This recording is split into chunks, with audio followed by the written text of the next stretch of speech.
അമ്മ ഇപ്പൊ കൊയ്ക്കാപ്പന് food വെക്കാനാണ്. Food കഴിയുമ്പോണ്ട് അച്ഛമ്മ കൈ വെച്ചോത്തെ കടിക്കും. ഞാൻ ഇപ്പം കൈ വെച്ച് വെക്കുവാണ്.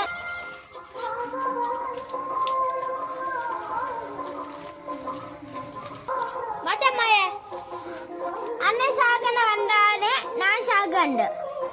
അന്നെയെല്ലാം ശാഖ കണ്ടാണ് ഞാൻ ഫുഡ് ഇട്ട് നോക്കുമ്പോ ശാഖന ചെയ്യാം.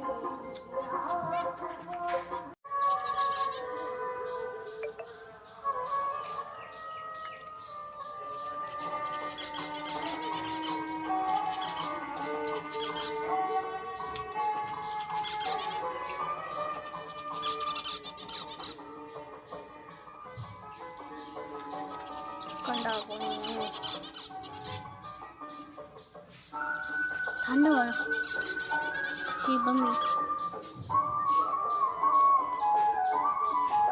മച്ചമ്മയെ ചാനൽ ഇഷ്ടപ്പെട്ടെങ്കിൽ സബ്സ്ക്രൈബും ചെയ്യണം, ലൈക്കും ചെയ്യണം, കമന്റും ചെയ്യണം.